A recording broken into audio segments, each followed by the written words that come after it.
식탁 위의 분위기는 무거웠다. 시어머니 박영희 여사님은 밥그릇을 든 채 그 시선은 나를 향해 있었다. 그녀는 헛기침을 한 번 하더니 반박할 수 없는 피로감이 섞인 말투로 말했다. 서연아, 하준이 돌보는 게 너무 힘들구나. 나랑 네 시아버지는 이제 몸이 버텨내질 못하겠다. 네, 시아버지랑 상의했는데 앞으로 매달 100만 원씩은 줘야겠어. 고생값이라고 생각해라. 남편 김민주는 식탁 밑에서 내 발을 툭 차며 빨리 대답하라고 신호를 보냈다. 나는 젓가락을 내려놓았다. 화가 나지 않았다. 오히려 아주 환한 미소를 지었다. 나는 남편 김민준을 바라보고 다시 시어머니를 보았다. 그리고 공기를 순간적으로 얼어붙게 만든 그 말을 조용히 내뱉었다. 네, 어머님, 그 돈 당연히 드려야죠. 그런데 제가 마침 아프리카 지사로 3년 발령 신청을 했는데 다음 주에 바로 떠나게 됐어요. 그러니 민준 씨, 당신이 회사 그만두고 우리 하준이 좀 키워줘요. 랭이, 손주를 돌보는 가치. 내 이름은 박서연, 외국계 기업의 마케팅 총괄이사이며 연봉은 2억이다. 내 남편 김민주는 한 공기업에서 행정직으로 일하며 연수입은 내일 3에 겨우 미친다. 이러한 수입 격차는 결혼 후 5년 동안 시어머니 박영희 여사님이 나에 대해 갖는 보이지 않는 불만으로 서서히 변해갔다.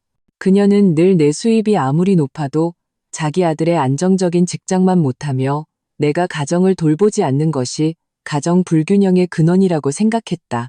2년 전 아들 하준이가 태어난 후 시어머니는 손주를 돌보는 역할을 맡기 시작했다.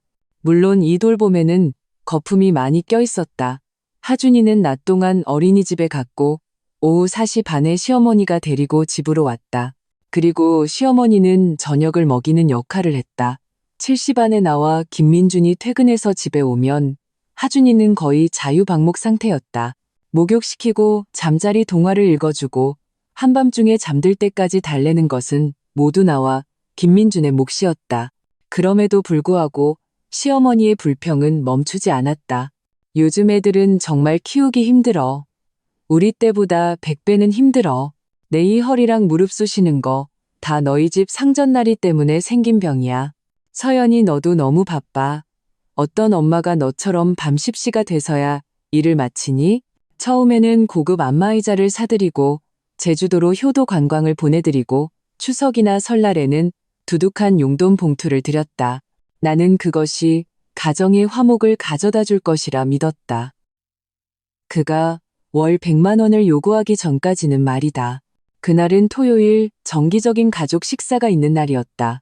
시어머니는 이 시간을 정성껏 골랐다. 아들 앞에서 내가 자신을 너무 난처하게 만들지 않을 것이라는 걸 알았기 때문이다. 서연아, 네가 돈 버느라 힘든 거 안다. 하지만 우리가 하준이 돌보면서 바치는 건 청춘과 건강이란다.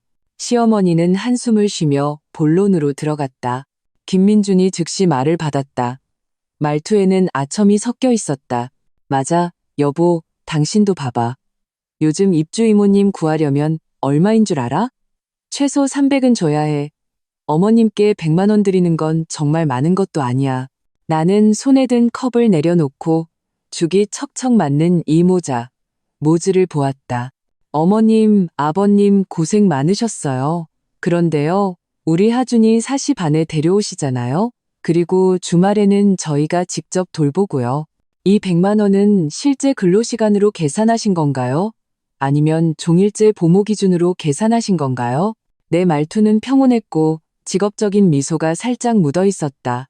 시어머니의 얼굴이 굳어졌다. 내가 감히 면전에서 따지고 들 줄은 몰랐던 것이다. 서연아, 어떻게 그렇게 말할 수 있니? 이건 이야, 정. 우리가 손주 보는 게 어떻게 부모랑 같을 수가 있니? 부모가 진심으로 애한테 잘해주겠어? 우리가 바라는 건 성이고 존중이란다. 시어머니는 감정이 격해졌다. 존중? 당연히 존중하죠. 나는 고개를 끄덕였다. 그래서 몇 년간 명절 때마다 드린 용돈 봉투, 사드린 금팔찌, 다 제 성이었어요. 하지만 지금 어머님께서 명확한 금액을 제시하셨잖아요. 이건 이제 거래가 되는 거죠. 김민준이 다급해졌다. 그는 내 팔을 세게 쥐었다. 박서연, 무슨 소리 하는 거야? 엄마가 힘드시다는 거잖아. 좀 이해해주면 안 돼? 다른 집들도 다 손줘봐주면 돈 들인데 이거 정상적인 거야. 당신 한 달에 그렇게 많이 벌면서 100만 원 내는 게 뭐 그리 대수라고. 그의 마지막 말이 내 가슴에 비수가 되어 꽂혔다. 그의 눈에 내가 버는 돈은 그저 가정의 문제를 해결하기 위한 수단일 뿐이었다. 내가 쏟는 노력은 당연하게 여겨지고 있었다. 나는 심호흡을 했다. 살짝 기름진 김민준의 얼굴을 보았다. 그는 영원히 자기 어머니 편에 서서 나의 헌신을 당연하게 여길 것이다. 그 순간 나는 결심했다. 더 이상 돈으로 평화를 사지 않겠다. 행동으로 이 가정의 구조를 완전히 바꾸겠다. 이 결혼 생활에 보이지 않는 청구서. 침실로 돌아오자마자 김민주는 문을 쾅 닫고 내게 낮은 목소리로 으르렁거렸다.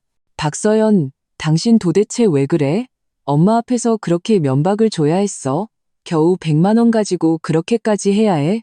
나는 화장대 앞에 앉아 정교한 화장을 지우며 거울 속에 비친 난폭한 남편을 차갑게 바라보았다. 민준 씨, 내가 지금 100만 원 때문에 이러는 것 같아요? 그럼 뭔데? 당신 그냥 돈 아까운 거잖아. 마케팅 이사라며? 100만 원이면 당신 가방 하나도 못 사는 돈 아니야. 김민주는 씩씩거리며 숨을 몰아쉬었다. 100만 원은 내 1시간 업무 가치도 안 돼요. 하지만 김민준 씨, 당신 한 달 월급이 고작 500만 원이잖아요. 이 100만 원이 당신에게는 어떤 의미일 것 같아요? 내가 되묻자 김민주는 말이 막혔다. 그는 그 100만 원이 자기 월급에서 나간다면 생활이 꽤 팍팍해질 거라는 걸 알았다. 그게 중요한 게 아니잖아. 중요한 건 엄마가 우리를 위해 희생하신다는 거고 당신이 그걸 돈으로 따지면 안 된다는 거지? 김민주는 감정에 호소하기 시작했다. 어머님 스스로 가격을 매기셨는데요. 그게 바로 돈으로 정을 따지는 거 아닌가요? 나는 눈썹을 치켜떴다. 김민준 씨, 당신은 영원히 당신 어머니의 희생만 보죠. 내 희생은 보이나요? 나는 드레스룸으로 걸어가 집안의 공동 가계부를 꺼내왔다. 아파트 살 때 계약금 80%는 내가 냈어요. 매달 나가는 주택담보대출 300만 원 중에 250만 원은 내가 내고 있고요. 하준이 영어 유치원비 연히 0만 원 내가 내요. 집에서 쓰는 제네시스 내가 산 거예요. 어머님이 요구하신 100만 원, 주말에 우리가 직접 해보는 시간까지 빼고 계산하면 시간당 급여가 2만 원이 넘어요. 우리 회사에서 쓰는 전문 시간제 도우미보다 50%나 비싸다고요. 나는 가계부를 침대 위에 던졌다. 날카로운 소리가 났다.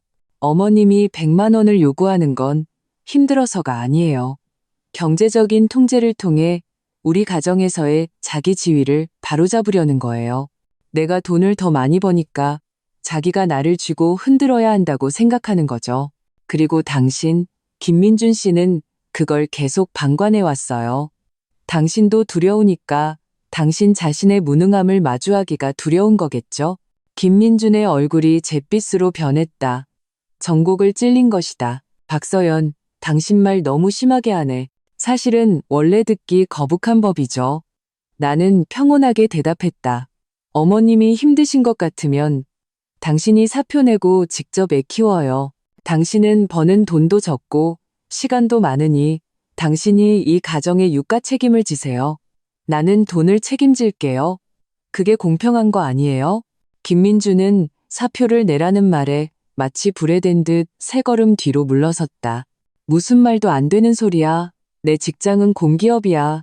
정년까지 보장되는 안정적인 직장이라고. 내가 어떻게 회사를 그만두고 애를 봐. 봐요. 바로 그게 문제의 핵심이에요. 나는 한숨을 쉬었다. 당신은 안정적인 직장도 잃고 싶지 않고 비싼 육아 비용도 내고 싶지 않고 어머니의 감정적인 착취에 맞서고 싶지도 않죠. 그래서 당신은 그냥 나한테 모든 문제를 해결하라고 떠넘기는 거예요. 나는 그를 보며 단호하게 말했다. 200만 원, 나는 안 줘요. 대신 더 확실한 해결책을 제시해 줄게요. 김민주는 비웃었다. 당신한테 무슨 뾰족한 수가 있겠어? 부모라도 고용하게? 한 달에 300만 원인데 엄마가 아시면 집안이 뒤집어질걸. 나는 더 이상 그를 상대하지 않고 노트북을 열었다. 오랫동안 구상해왔던 나의 커리어 계획을 실행에 옮길 때가 왔다고 결심했다. 3.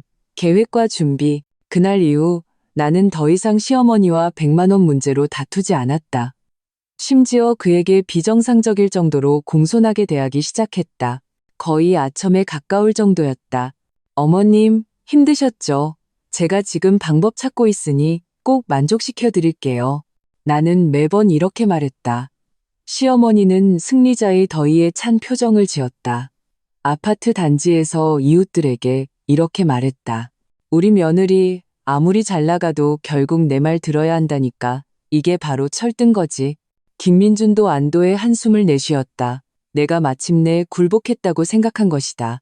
하지만 그는 내가 완전한 가정혁명을 준비하고 있다는 것을 몰랐다. 나는 회사 내부 시스템을 열어 전 세계 지사의 공석을 확인했다. 내 시선은 최종적으로 아프리카 지역 확장 프로젝트 책임자라는 직책에 머물렀다. 장소는 케냐의 나이로비, 임기는 3년, 연봉은 국내 이사 직책의 2배였고 고액의 해외 주재 수당이 붙었다. 이 자리는 뛰어난 개인 역량과 적응력이 필요하며 커리어에 엄청난 도약이 될 수 있는 기회였다. 하지만 나는 감히 신청하지 못했다. 일단 가면 3년 동안 하준이와 떨어져 있어야 한다는 것을 알았기 때문이다. 이제 나는 거리낄 것이 없었. 이 가정이 나의 고액 연봉과 직업적 성취를 그저 그들의 서비스와 감정적 위안을 구매하는 데 쓰이는 도구로 여긴다면 나는 더 높은 연봉을 벌어들이는 동시에 가정의 책임을 그들에게 완전히 되돌려줄 것이다. 나는 글로벌 부사장과의 미팅을 잡고 아프리카 프로젝트의 실행 가능성 보고서를 상세히 설명했다. 부사장은 듣고 난 후 내 전문성을 높이 평가했지만 가정의 반대에 대해 상기시켜 주었다. 박 이사, 이 프로젝트는 아주 매력적이지만 3년이라는 시간 동안 가족과 잘 상의해야 할 겁니다. 특히 아이가 이제 겨우 2살이잖아요. 이미 다 상의했습니다. 부사장님, 내 눈빛은 확고했다. 제 가족은 저를 매우 지지합니다. 그들은 여성이 자신의 커리어에서 더 높은 목표를 추구해야 한다고 생각해요. 집안일은 그들이 전적으로 지원해 줄 겁니다. 물론 이것은 선의의 거짓말이었다.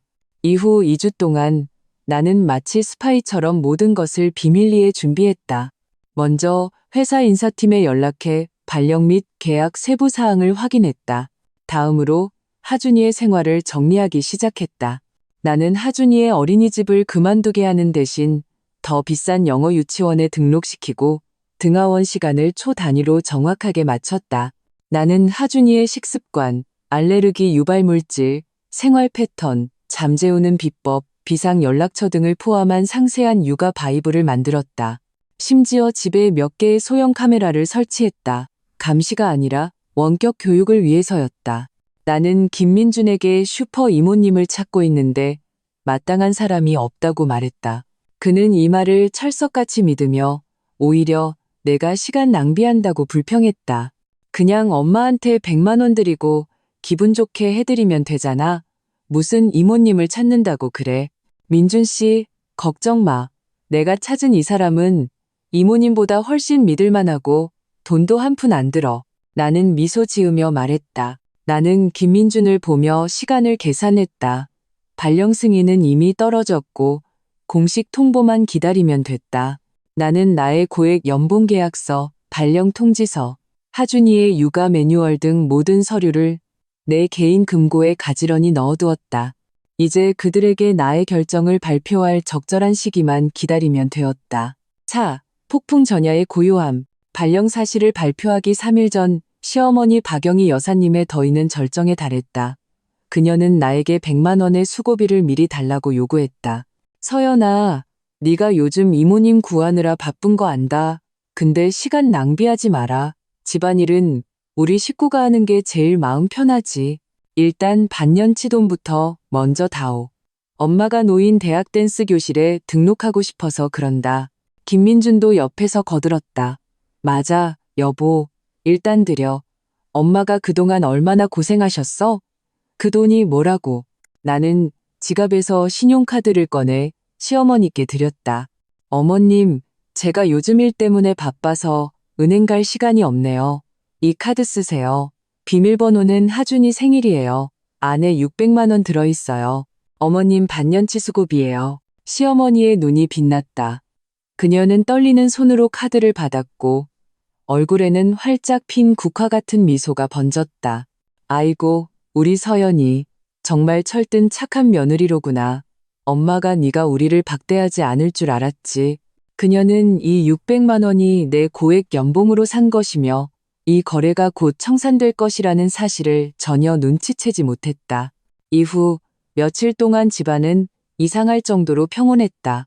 시어머니는 매일 콧노래를 부르며 내 카드를 들고 백화점에 가서 쇼핑을 하고 새 옷을 사입으며 기분이 매우 좋았다. 김민준도 나에게 훨씬 다정해졌다.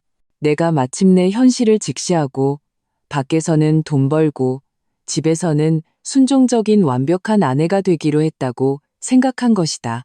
하지만 나에게 이것은 냉정한 분리의 과정이었다. 나는 가정의 사소한 일에 대한 간섭을 줄이기 시작했고 김민준과 시어머니가 일상적인 일을 어떻게 처리하는지 조용히 관찰했다. 그들은 나의 보이지 않는 서비스에 익숙해져 있었다. 냉장고는 항상 가득 차 있었고 아이 옷은 항상 깨끗하게 세탁되어 개어져 있었으며 집의 공과금은 항상 제때 납부되었다. 그들은 이 모든 것이 저절로 일어난다고 생각했다. 나는 몰래 내가 하던 집안일의 양을 줄이기 시작했다. 김민주는 세탁기에 옷이 가득 쌓여 있는 것을 발견하고는 눈살을 찌푸리더니 시어머니에게 던져버렸다. 시어머니는 몇 마디 불평했지만 돈을 받았기 때문에 분노를 참고 세탁을 했다. 나는 이 모든 것을 보며 내 결심을 더욱 굳혔다. 그들이 필요로 하는 것은 아내나 며느리가 아니라 만능 현금 인출기 겸 부모, 마음대로 부리고 비난할 수 있는 대상이었다. 금요일 밤 나는 회사로부터 공식 발령 메일을 받았다. 다음 주 수요일 항공편, 목적지는 나이로비. 나는 메일을 인쇄해서 가족 저녁 식사 테이블 위에 시어머니가 새로 산 버버리 스카프 옆에 놓았다. 나는 심호흡을 하고 이 폭풍우를 맞이할 준비를 했다. 오 탄바이. 발령 통지서와 역할 교체. 저녁 식사는 풍성했다. 시어머니가 기분이 좋아 특별히 준비한 것이었다. 식탁에는 갈비찜, 생선구이, 그리고 내가 좋아하는 잡채가 있었다. 시어머니는 반찬을 집어주며 나를 칭찬했다. 서연아, 봐라. 사람은 이렇게 마음을 열고 살아야 해. 이 돈을 받으니 엄마 마음이 편안해져서 밥맛도 좋구나. 앞으로 우리 가족 화목하게 잘 지내자. 너는 안심하고 일하고 엄마가 집안일은 잘 돌봐줄게. 김민준도 술잔을 들었다. 여보, 엄마 말이 맞아. 앞으로 집안일은 신경 덜 쓰고 일에 더 집중해서 돈 많이 벌어와. 엄마한테는 제때 돈만 들이면 돼. 나는 그들을 보며 기가 막혔다.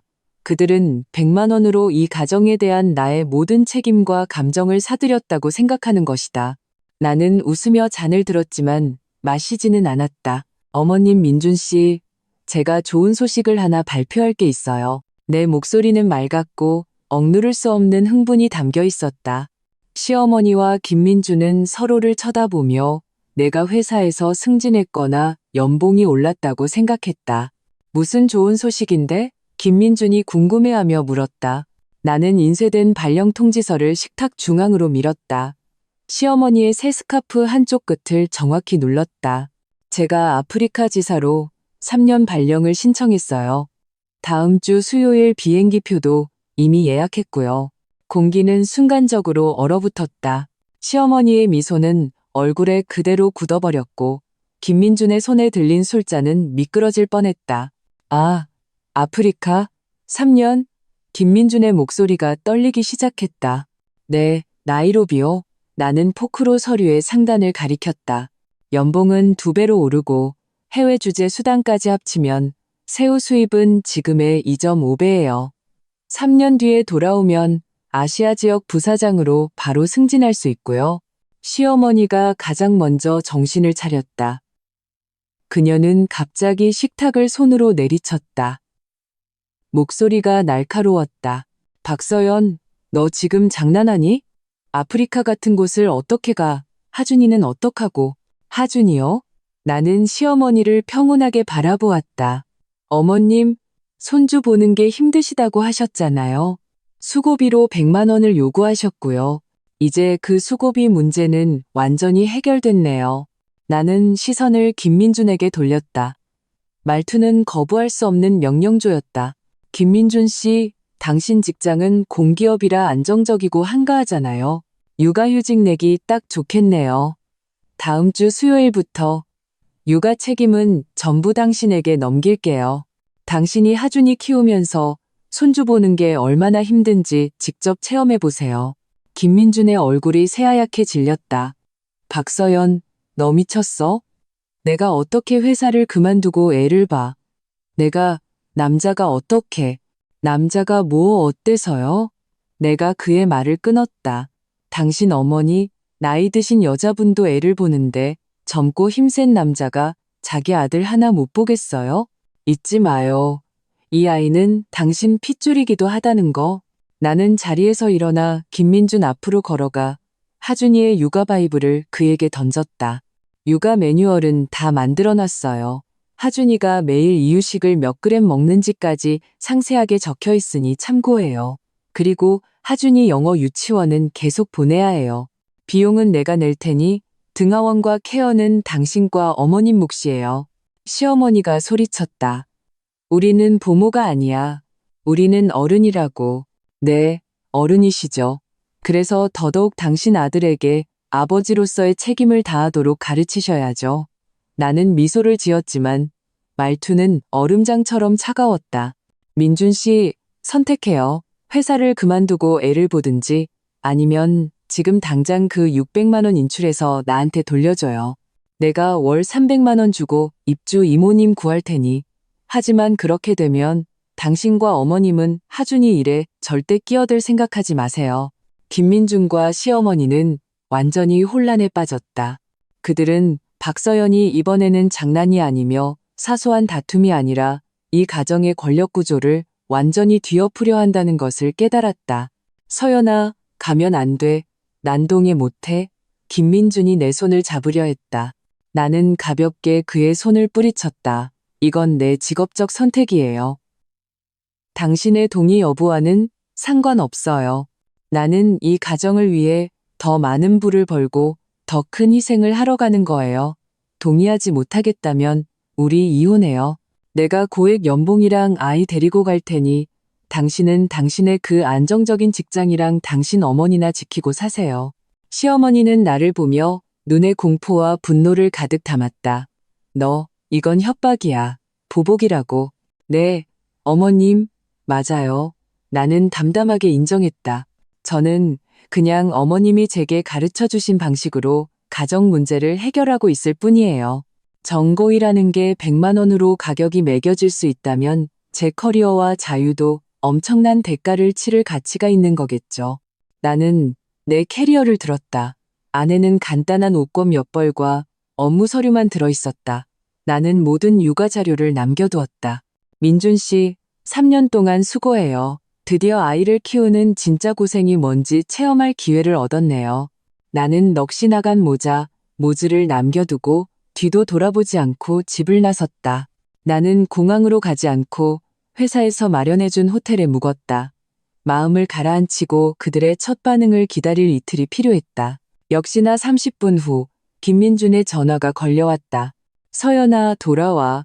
당신 가면 우리 어떡하라고. 하준이는 어떡해. 그의 목소리에는 울음이 섞여 있었다. 민준 씨, 당신들한테는 100만 원의 경험이 있잖아요. 걱정 마요. 하준이는 괜찮을 거예요. 나는 차갑게 대답했다.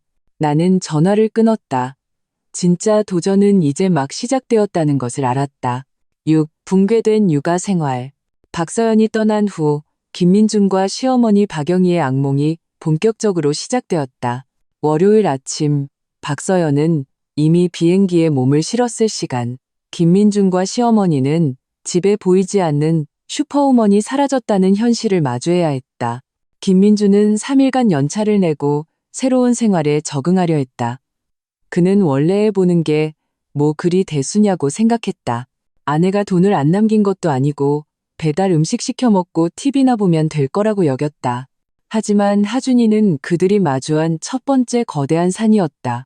2살배기 하준이는 가장 엄마를 찾고 세심한 보살핌이 필요한 시기였다. 아침 6시 하준이는 어김없이 일어나 엄마를 찾으며 울었다. 김민주는 잠에서 깨어 짜증스럽게 소리쳤다. 시끄러워. 네 엄마 돈 벌러 갔다고 했잖아. 시어머니 박영희가 달려와 아이를 달래려 했지만 하준이는 오직 서연이만 찾았다. 어머니, 앉지 마세요. 애가 더 보채잖아요. 김민준이 아이를 빼앗았다. 내가 뭘 어쨌다고. 내가 예전에도 이렇게 안 왔잖아.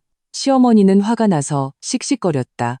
예전에는 애가 깨면 서연이가 벌써 아침밥 다 해놓고 기저귀도 갈아놔서 네가 안으면 바로 밥만 먹이면 됐잖아. 김민주는 그제야 서연이의 가정소홀히 그녀가 모든 기초작업을 다 해놓은 전제하에 성립되었다는 것을 깨달았다. 첫 아침 식사, 김민주는 서연이가 남긴 육아 바이블대로 하준이의 영양죽을 만들었다. 책에는 쌀을 2시간 불린 후 물과 쌀의 비율은 10비율로 하고 끓으면 약불에서 30분간 뭉근하게 끓일 것이라고 적혀 있었다.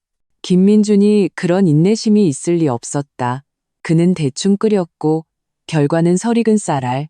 하준이는 2숟가락 먹고 뱉어버렸다. 시어머니는 보다 못해 나섰다. 사내 자식이 죽 하나 제대로 못 끓이냐. 내가 할게.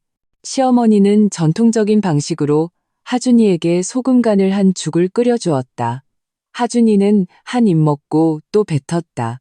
어머니, 서연이가 그랬어요. 하준이는 2돌 전까지 소금 먹이면 안 된다고요. 신장에 안 좋대요. 김민준이 매뉴얼을 펼쳐 경고 문구를 찾았다. 소금 좀 먹는다고 뭐 큰일 나냐. 우리 때는 다 그렇게 컸어. 유난 떨기는 시어머니는 대수롭지 않게 여겼다. 하지만 하준이는 끝까지 먹지 않았다.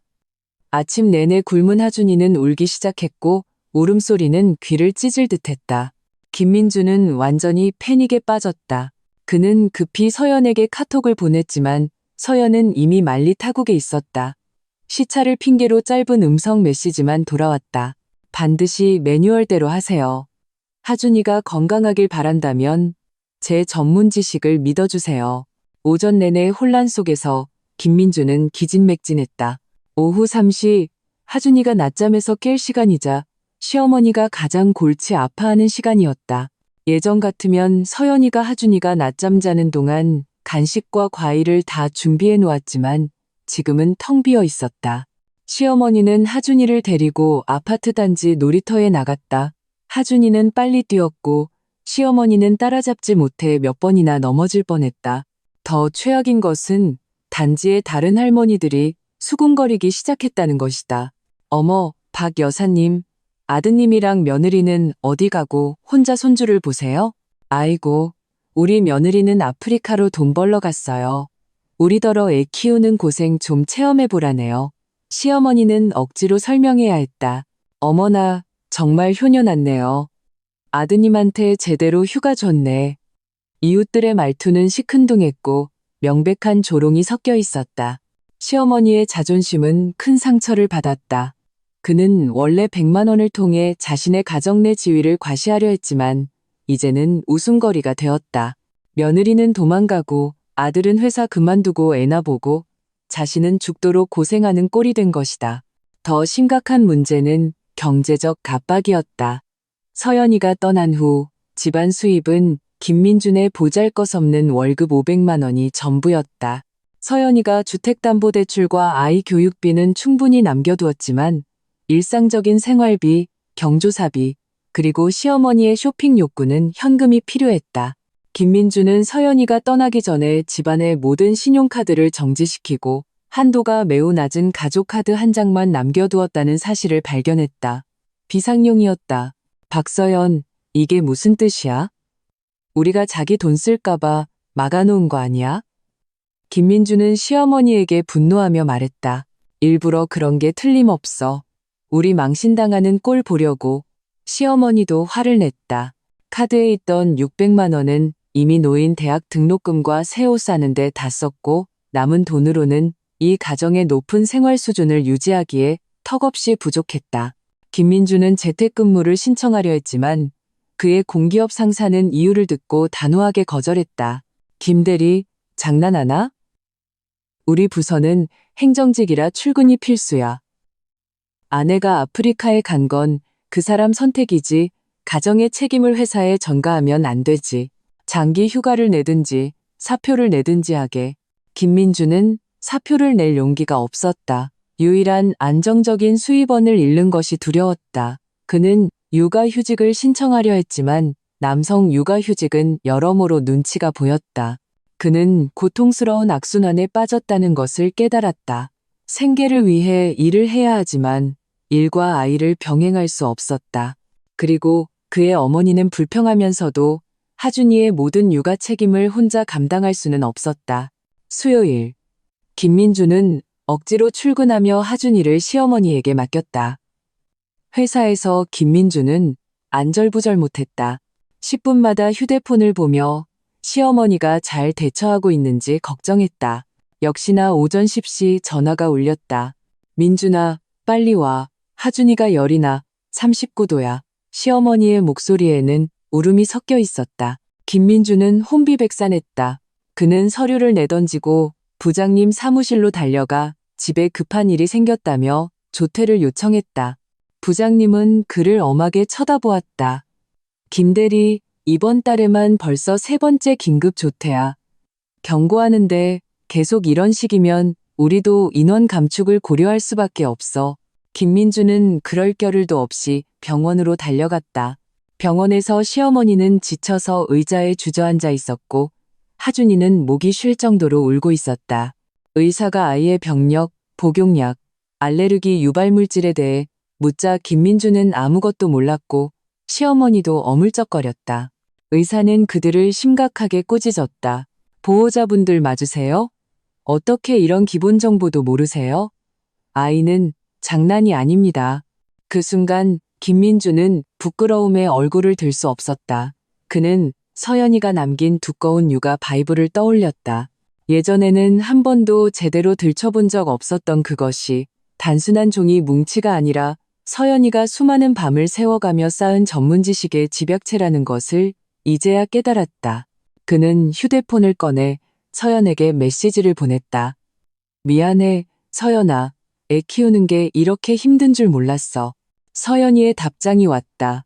그건 아버지로서의 책임이지 힘들고 안 힘들고의 문제가 아니에요. 매뉴얼 38페이지 찾아봐요. 하준이 열날 때 응급처치 방법 나와 있어요. 김민주는 그제야 깨달았다. 서연이는 결코 가정을 내팽개친 사람이 아니었다. 그녀는 90%의 책임을 지고도 가정을 돌보지 않는다는 비난을 받아왔던 것이다. 그는 그 100만 원의 수고비가 서연에게는 얼마나 큰 모욕이었을지 이해하기 시작했다. 서연이가 쏟은 노력은 100만 원의 가치를 훨씬 뛰어넘었기 때문이다.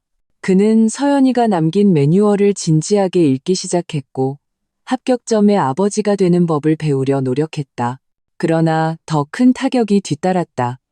연이은 업무 실수와 잦은 조퇴로 인해 김민주는 회사로부터 면담을 요청받았고 결국 권고사직을 당했다. 실업자가 된 김민주는 마침내 전업 아빠의 역할을 완전히 떠맡게 되었다. 그는 아이를 돌보는 것이 한가한 일이 아니라 24시간 대기하는 무급 노동이라는 것을 깨달았다. 그는 마음대로 외출할 수도, 친구를 만날 수도, 축구 경기를 볼 수도, 게임을 할 수도 없었다. 매일 아침 그는 엄마를 찾는 아이의 울음소리를 마주해야 했고 낮에는 끝없는 밥 먹이기, 기저귀 갈기, 잠재우기와의 전쟁을 치렀다. 밤이 되면 기진맥진했지만 시어머니로부터 집안일 못한다는 불평까지 들어야 했다. 시어머니 박영희도 완전히 무너졌다. 그는 더 이상 손주를 봐주며 돈을 벌 필요는 없어졌지만 대신 전업부모가 되었다는 것을 깨달았다. 김민준이 만드는 밥은 맛이 없었고 집안은 엉망이었기 때문에 그가 뒷수습을 해야만 했다. 이런 날은 더는 못 살겠다. 시어머니는 전화로 김민준에게 소리쳤다. 내 늙은 허리가 예전보다 더 아프다. 박서연, 그 여자 정말 독한 여자야. 김민주는 침묵했다. 그는 서연이가 독한 게 아니라 자신만의 방식으로 철저한 가정교육을 하고 있다는 것을 알았다. 그는 서연에게 자주 전화를 걸어 돌아와 달라고 애원하기 시작했다. 서연아, 내가 잘못했어. 정말 잘못했어. 이렇게 힘들 줄 몰랐어. 제발 돌아와. 그 100만 원 얘기 다시는 안 꺼낼게. 머나먼 아프리카에서 서연은 전화기 너머 김민준의 울음 섞인 목소리를 들었지만 마음이 약해지지 않았다. 민준 씨, 이제야 힘들다는 걸 알았군요. 좋아요. 하지만 당신이 치른 대가는 아직 멀었어요. 당신 혼자 힘든 게 아니에요. 당신은 지난 3년간 나의 노고를 무시했던 것에 대한 대가를 치르고 있는 거예요. 서연은 김민준의 모든 금전적 요청을 거절하고 오직 하준이의 교육비만 송금해 주었다. 당신 이제 실업자 됐으니 생각할 시간은 많겠네요. 합격점의 아버지와 남편이 되는 법을 배우고 나면 그때 돌아가는 걸 얘기해보죠. 서연의 목소리는 냉정하고 멀게만 들렸다. 김민주는 완전히 절망했다. 그는 새로운 일자리를 찾아야만 했다. 하지만 2살배기 아이를 데리고 일자리를 구하는 것은 하늘의 별 따기였다. 그는 겨우 몇 가지 아르바이트를 하며 근근히 생활했고 삶의 질은 급격히 떨어졌다. 시어머니는 신용카드 명세서와 텅 빈 냉장고, 그리고 지쳐버린 아들을 보며 마침내 깨달았다. 이 가정에서 박서연이야말로 모든 것을 지탱하는 진정한 기둥이었다는 것을. 그는 서연에 대한 모든 불만과 원망을 거두고 김민준을 돕기 시작했다. 100만 원 때문이 아니라 생존을 위해서였다. 이 가정구조의 전복은 김민준과 시어머니에게 전례 없는 고난을 안겨주었지만 동시에 절망 속에서 성장하고 책임을 배우게 했다. 서연의 3년 아프리카 계획은 그녀가 설정한 궤도에 따라 정확하게 진행되고 있었다. 7. 아프리카에서의 탈박 꿈과 원격 조종. 아프리카 나이로비에서 서연의 업무 강도는 상상을 초월했다. 그는 문화적 차이, 복잡한 비즈니스 환경, 열악한 인프라에 맞서야 했다. 하지만 그는 전례 없는 자유와 성취감을 느꼈다. 더 이상 일과 가정 사이에서 필사적으로 균형을 잡을 필요도, 시어머니의 눈치를 볼 필요도, 남편의 무시를 견딜 필요도 없었다. 그는 온전히 일에 몰두했고 실적은 승승장구했다. 아프리카에서 서연은 홀로 서기를 배웠다. 그는 돈뿐만 아니라 자신감과 힘을 얻었다. 그는 집과의 소통을 주 2회 15분을 넘지 않는 영상통화로 엄격하게 통제했다. 영상 속 김민준의 모습은 의기양양하던 공기업 직원에서 덥수룩한 수염과 깊은 다크서클을 가진 주부로 변해 있었다. 한 번은 김민준이 울먹이며 말했다. 서연아, 나 정말 못 버티겠어. 하준이가 아픈데 간병인 부를 돈도 없고 혼자 병원에서 이틀 밤을 샜어. 서연은 마음이 아팠지만 이것이 교육의 필수 과정임을 알았다. 민준 씨, 당신이 지금 겪는 건 내가 지난 3년간 자주 겪었던 일이에요. 나는 한밤중에 화상회의를 하고 아침 6시에 일어나서 아침밥을 차렸어요. 아파도 억지로 참고 일했고요. 당신의 고생은 이제 막 시작된 거예요. 하지만 난 남자잖아. 난 밖에서 돈 벌어서 가족을 부양해야지. 김민주는 전통적인 성역할로 서연의 동정을 얻으려 했다. 당신이 버는 돈으로는 주택담보대출도 못 갚잖아요. 무슨 가족을 부양한다는 거예요? 서연은 가차없이 그의 현실을 꿰뚫었다. 정말 가족을 부양하고 싶다면 먼저 당신 아들부터 잘 돌보는 법을 배우세요. 자기 자식 하나 제대로 못 돌보는 사람이 무슨 사업을 노네요? 김민주는 할 말을 잃었다. 그는 서연이 변했다는 것을 깨달았다. 더 강해지고 더 이성적이고 더 이상 쉽게 마음이 약해지지 않는 사람으로. 시어머니 박영희도 서연에게 먼저 연락하기 시작했지만 말투는 불평에서 애원으로 바뀌어 있었다. 서연아, 엄마가 예전에 잘못했다. 그 100만 원 달라고 하지 말았어야 했는데 엄마가 늙어서 노망이 났었나 보다. 어머님, 노망 나신 거 아니에요. 그냥 어머님의 시간이 제 시간보다 더 가치 있다고 생각하셨을 뿐이죠. 서연은 담담하게 말했다. 이제 알았다. 내 일이 우리보다 훨씬 힘들다는 걸. 어서 돌아오너라. 엄마가 약속할게. 앞으로는 절대 너희 부부 일에 간섭 안 하고 민준이 다시는 게으름 피우지 못하게 할게. 시어머니는 맹세했다. 서연은 시어머니의 이번 말은 진심이라는 것을 알았다. 그는 더 이상 요구하는 사람이 아니라 반성하는 사람으로 변해 있었다. 그는 즉시 승낙하지 않고 자신의 조건을 제시했다. 어머님, 저는 3년 후에 돌아갈 거예요. 그 3년 동안 민준 씨가 성장할 수 있도록 도와주세요. 그가 요리하고 집안일하고 재무 관리하는 법을 배우게 해주세요. 3년 후에 돌아왔을 때 민준 씨가 여전히 아무것도 할 줄 모르고 불평만 하는 남자라면 저는 다시는 돌아오지 않을 거예요. 그는 시어머니에게 아이를 돌봐달라고 요구하지 않고 대신 김민준을 감독해달라고 했다. 이 요구는 시어머니에게는 더할 나위 없이 좋은 것이었다. 그는 마침내 이 가정의 중심에서 자신의 가치와 위치를 찾았다. 부모가 아니라 가정감독관으로서. 시어머니는 즉시 행동에 나섰다. 그는 김민준에게 엄격한 가사 및 육아훈련을 시작했다. 민준아, 바닥은 닦았니? 하준이 옷은 종류별로 나눠서 빨았어? 서연이가 돌아와서 네가 이 모양인 거 보면 이혼할 거라고 했어? 시어머니는 서연보다 이혼을 더 두려워했다. 이혼하면 돈 많은 며느리를 완전히 잃게 되기 때문이었다. 서연의 원격 조종과 시어머니의 압박 속에서 김민준은 고통스러운 변화를 시작했다. 그는 비교적 시간이 자유로운 영업직을 구했다. 수입은 많지 않았지만 아이를 돌보면서 할 수 있는 일이었다. 그는 하준이가 낮잠 자는 동안 업무 메일을 처리하고 밤고시 이후에 집안일을 하는 법을 배웠다.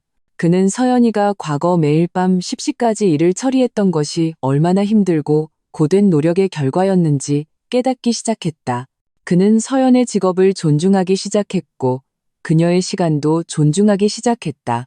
그는 자신이 진정으로 아버지의 책임을 다할 때 아들과의 관계가 전례 없이 가까워진다는 것을 발견했다. 하준이는 더 이상 엄마만 찾지 않고 아빠에게 의지하기 시작했다.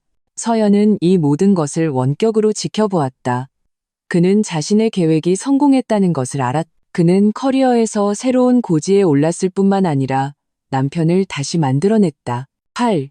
결혼의 재정립. 2년 반이 지났고 서연의 파견 기간이 거의 끝나가고 있었다. 김민준은 완전히 변했다. 그는 더 이상 모든 것을 어머니에게 의존하는 마마보이가 아니라 책임감 있고 요리도 할 줄 알고 아이도 달랠 줄 아는 성숙한 남자가 되었다. 그는 집안일을 깔끔하게 처리했고 심지어 가계부 관리법을 배워 정기적으로 서연에게 보고했다. 여보, 이번 달 우리 지출 관리 잘했어. 아낀 돈으로 펀드에 가입했어. 하준이 대학 등록금으로 쓰려고. 김민준은 영상통화에서 자신감 있게 말했다. 시어머니 박영희도 강압적인 어른에서 온화한 조력자로 변했다. 그는 더 이상 불평하지 않고 김민준이 육아에서 겪는 어려움을 해결하는데 적극적으로 도움을 주었다. 그는 서연에게 카톡을 보냈다. 서연아, 이제 엄마가 알겠다. 예전엔 엄마가 너무 욕심이 많았어. 민준이가 이제 훨씬 믿음직해졌으니 어서 돌아오렴. 돌아오면 너는 내 일에만 신경 써. 집안일은 나랑 민준이가 같이 할게. 서연은 돌아갈 때가 되었다는 것을 알았다. 그는 회사에 귀국 보고서를 제출했고 아시아 지역 부사장 직책을 제안받았다. 연봉은 다시 상승했고 스톡옵션까지 받게 되었다. 귀국하기 전 서연은 김민준과 진지한 대화를 나누었다. 민준 씨, 나 곧 돌아가요. 지난 3년 동안 당신은 잘 해냈어요. 하지만 우리의 결혼 관계는 반드시 재정립되어야 해요. 당신이 말하는 거 다 들을게. 김민준의 말투는 겸손했다. 첫째, 우리는 새로운 가족 협약서에 서명해야 해요. 육아와 가사는 수입의 고하를 핑계로 삼지 않고 반드시 50대 50으로 분담해야 해요. 내가 100%의 재정적 책임을 지는 대신 당신은 50%의 시간적 책임을 져야 해요. 문제 없어. 동의해. 둘째, 시어머니의 수고비 100만 원에 대해서 서연은 잠시 말을 멈췄다. 그 돈은 우리가 영원히 드리지 않을 거예요. 왜냐하면 정칭은 값을 매길 수 없는 것이고 값을 매기는 순간 거래가 되기 때문이에요. 김민주는 고개를 끄덕였다. 이해해. 엄마도 이제 원하지 않으셔. 하지만 서연은 말을 이었다. 나는 어머님을 위해 고액의 개인연금보험에 가입해드릴 거예요. 수혜자는 어머님 자신이고요. 이건 아이를 돌보는 것과는 상관없어요. 이건 며느리로서 그분의 과거의 노고와 헌신에 대한 감사 표시예요. 이 보험은 그분의 노후를 보장해 줄 것이지만 절대로 육아 서비스를 구매하는 데 쓰이는 돈은 아니에요. 김민주는 감격하여 눈시울이 붉어졌다. 서연아, 당신 정말 생각이 깊구나. 내가 엄마 대신 고맙다고 할게. 셋째, 그리고 가장 중요한 점. 서연의 눈빛이 날카로워졌다. 만약 당신이 다시 당신 어머니를 시켜 정을 빌미로 나를 착취하려 하거나 나에게 회사를 그만두고 집에 들어오라고 요구한다면 나는 즉시 이혼할 거예요. 이번에는 당신에게 반성할 3년의 시간을 주지 않을 거예요. 맹세할게. 절대 그런 일 없을 거야. 김민준의 말투는 단호했다. 서연아, 사랑해. 그리고 당신을 존경해. 나는 마침내 깨달았어. 한 가정의 안정이란 한 사람의 희생이 아니라 두 사람의 협력으로 이루어진다는 것을. 서연은 미소 지었다. 3년 만에 가장 편안하고 가장 진실된 미소였다. 그는 결혼을 구했을 뿐만 아니라 더 중요하게는 자기 자신을 구했다. 그는 3년의 시간으로 남편에게 사랑과 존중을 가르쳤고 시어머니에게 정과 거래의 경계를 가르쳤다. 그는 귀국행 비행기표를 샀다. 완전히 새로운 자신과 더 풍요로운 재산을 가지고 새로운 가정생활을 맞이할 준비를 했다. 후 3년의 약속과 귀환. 3년 후 인천국 제공항. 서연은 몸에 꼭 맞는 세련된 정장을 입고 VIP 통로를 걸어 나왔다.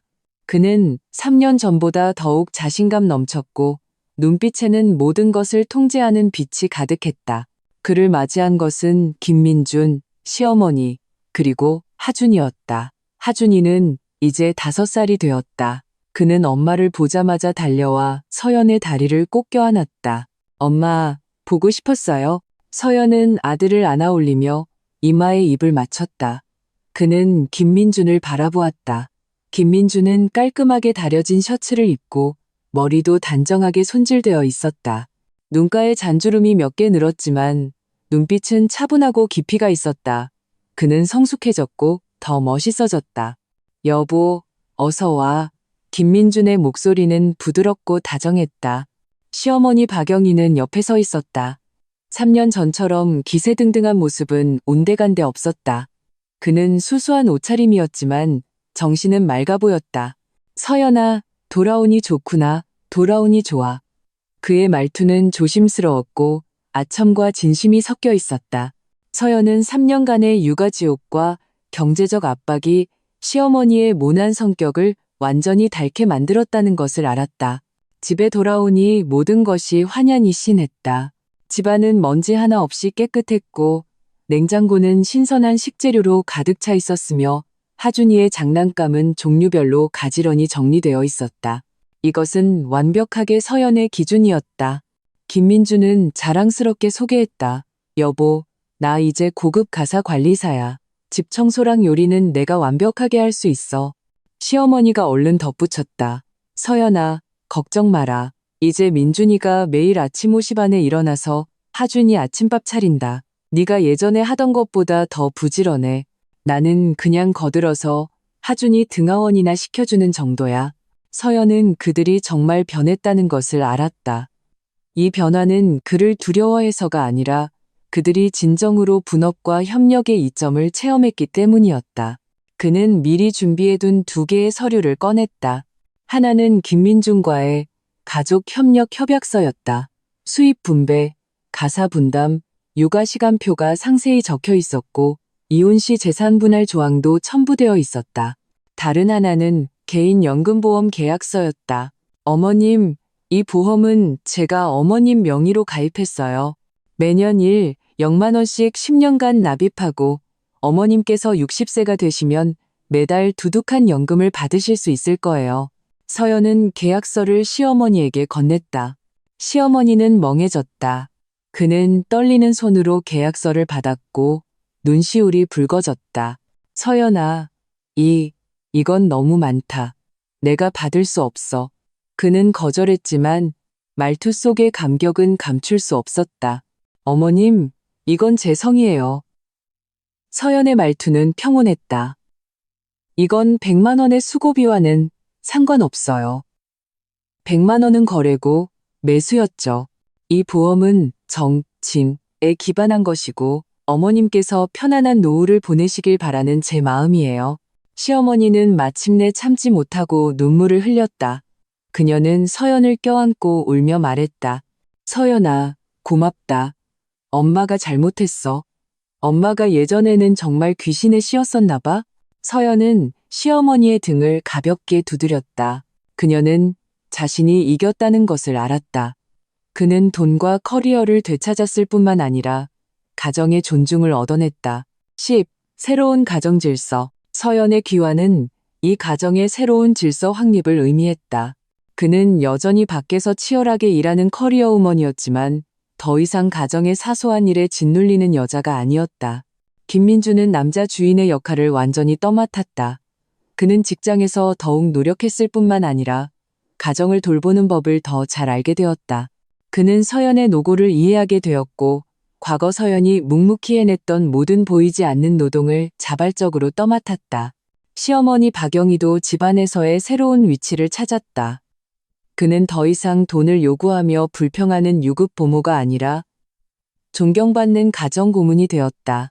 그는 가끔 아이를 돌봐주었지만 절대로 서연과 김민준의 육아 방식에 간섭하지 않았다. 서연과 김민준의 결혼은 이 거대한 시련을 겪은 후 오히려 더욱 견고해졌다. 그들의 관계는 과거의 부양과 요구에서 진정한 협력과 존중으로 변했다. 어느 날 밤 김민주는 하준이를 안고 부드럽게 잠자리 동화를 읽어주고 있었다.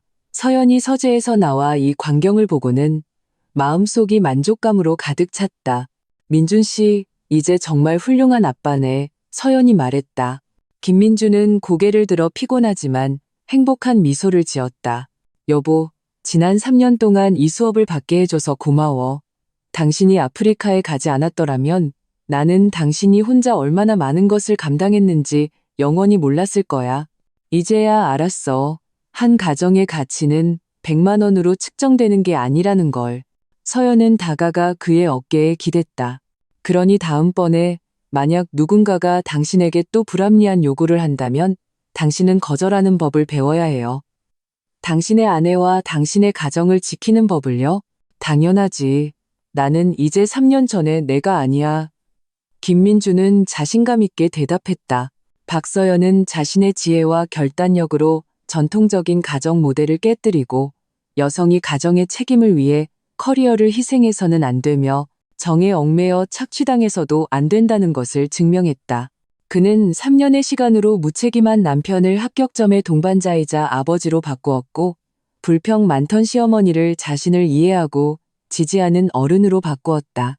서연의 인생은 가정 때문에 정체되지 않았다. 오히려 이번 아프리카 파견으로 인해 커리어와 가정의 두 마리 토끼를 모두 잡는 비약을 이루었다. 그는 김민준에게 웃으며 말했다. 당신이 자랑스러워요, 하준 아빠. 김민준도 웃었다. 그는 마침내 아내의 진정한 존중을 얻어냈다는 것을 알았다. 이 가정에는 공짜인 사람은 아무도 없었다. 당연한 사람도 없었다. 오직 평등한 헌신만이 진정한 행복을 가져올 수 있었다.